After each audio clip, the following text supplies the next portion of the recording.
वार्षिक टर्नओव्हर साधारणतः 550 ते 600 करोड रुपये इतका अरे आहे. बापरे. नमस्कार मित्रांनो, मी श्रेयस गायकवाड. स्वागत आहे आपल्या श्रेयसच्या दुनियेवरती. आज आपली सिरीज म्हणजे जनता दरबार. जनता दरबार मध्ये आज आपण घेऊन आलोय वाकचौरे सरांना. जे तर सर, राजन जे संघ आहे त्याची सुरुवात कशी झाली राजनचं? 1977 साली आपल्या राजहंस दूध संघाची स्थापना झाली. ओके. 1000 ते 1500 लिटर पासून संकलनापासून या दुधाची सुरुवात झाली.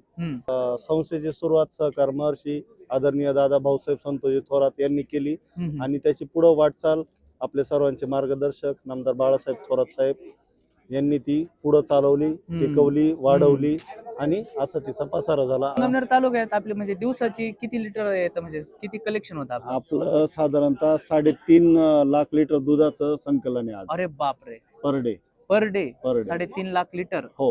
क्या बात आहे. सगळ्यात जास्त दूध म्हणजे कलेक्शन कोणत्या गावातून येतं? जोरवे, त्याच्यानंतर निमगाव जाळी वगैरे अशा मोठ्या गाव आहेत, तिथून संकलन होतं आपल्याला. आणि आपला जो राजन जो ब्रँड आहे तो कुठकुठ पर्यंत पोहोचलेला आहे, कोणत्या कोणत्या राज्यात, की आपल्या फक्त महाराष्ट्रामध्ये? नाही, महाराष्ट्राच्या बाहेर आमचं कर्नाटकला दूध जातंय आणि गुजरातला आमच्या रोज 4 गाड्या जात आहेत. 40,000 लिटर दररोज ताक जात आहे आपलं तिथे. अरे बापरे. गुजरातला? हो, जिथं अमूल सारखा ब्रँड आहे तिथं पण आपण 40,000 लिटर ताक विकतो. साधारणतः 12 ते 15,000 लिटर दूध विकतो पर डे तिथे. अरे बापरे. राजन मधलं सगळ्यात फेमस ब्रँड कोणता आहे?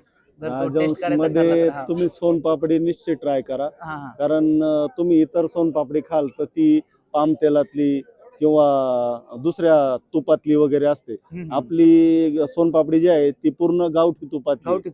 आता आपण नवीन बेकरीचे प्रोडक्ट चालू केलेत, 7 प्रोडक्ट. त्याच्यामध्ये रस्क आहे, खारी आहे, टोस्ट आहे, बटर आहे, त्यानंतर केक आहे 2 प्रकारचे. आता आपण ते नवीनच चालू केलं. जिथं आपला दूध जातं तिथं चहावाले असतात, तर मग त्या उद्देशाने आपण ते आता नवीन चालू केलं. हे जे नवीन प्रोडक्ट आपण इम्प्लिमेंट करतो ती आयडिया कशी एक्झिक्यूट केली जाते? ही आयडिया आमच्या मॅनेजमेंट कडनं, आमचे चेअरमन साहेब असतील, माननीय देशमुख साहेब यांच्याकडनं ती होते आणि मग ती इम्प्लिमेंट होते. राजन्स बद्दल अशी एखादी गोष्ट सांगायची ठरली की जी की आपल्या शेतकरी बांधवांना माहित नसेल तशी? राजहंस बद्दल, आता राजहंस नाव हेच ब्रँड आहे, बरोबर. इथं अडल्ट्रेशन होत नाही. सर्वात महत्वाची गोष्ट, तुम्ही त्या प्रोडक्ट वरती 100% ट्रस्ट करू शकता. दुसरी गोष्ट, नाही, अजिबात नाही. आणि आपण 15 दिवसांना लोकांना दुधाचे पैसे देतो, म्हणजे महिन्यातून 2दा आपण ते पैसे देतो. आपला वार्षिक टर्नओव्हर साधारणतः 550 ते 600 करोड रुपये. अरे बापरे. इतका मोठा आपला राजहंस ब्रँड आहे. होय. अरे बाप, क्या बात आहे.